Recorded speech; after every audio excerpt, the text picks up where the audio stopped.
Hi everyone, it's Eliana and I have a card to share with you today.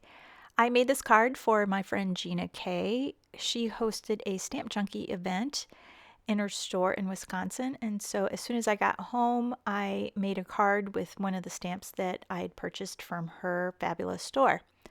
This card was inspired from a card made by Christina Warner, September 25th, 2009.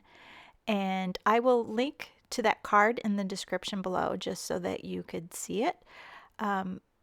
So first what I'm doing is I'm using a stamp by Gina K called Bold and Blooming.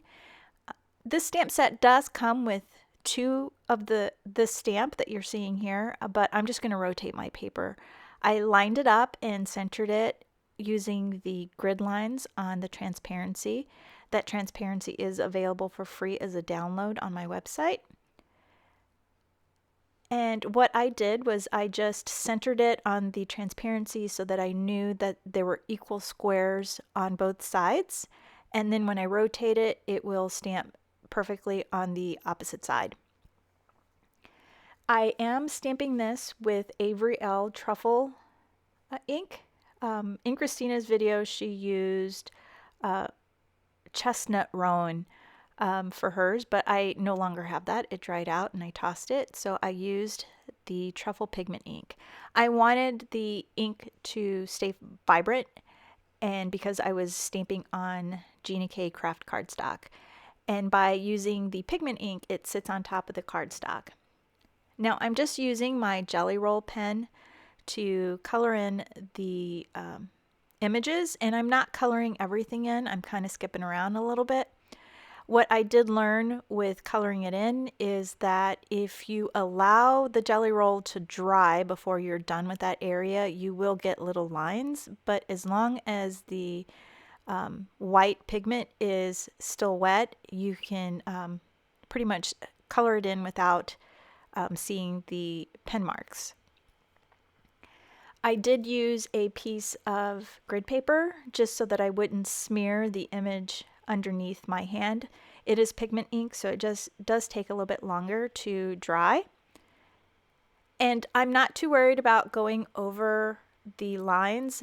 The jelly roll will hide the ink if you color over the lines, but since I'm going to do some overstamping when I'm completely done coloring, it's not going to matter. It's just going to make sure that if I missed any spots or if I colored outside the lines, it'll cover it up.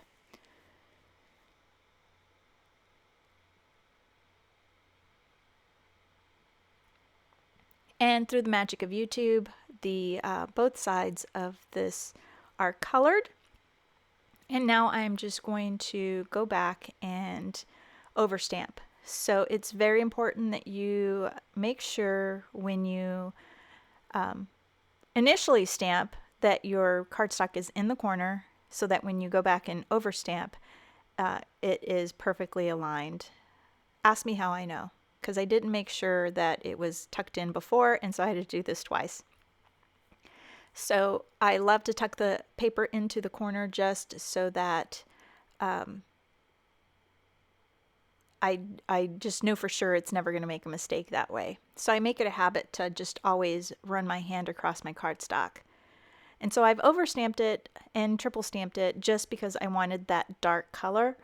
And it looks really dark right now, but it does lighten up. And so I wanted to show you, here's two of them. One is double stamped and one is triple stamped. Now I'm going to add my sentiment to my card front. And so what I'm doing is that I'm just trying to make sure that it's centered.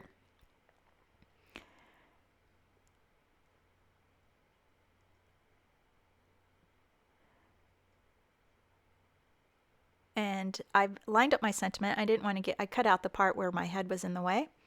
And I'm just going to go ahead and add the big bold sentiment to the middle.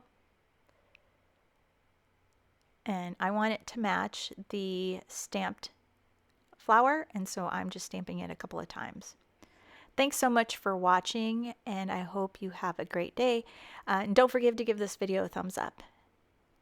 Bye.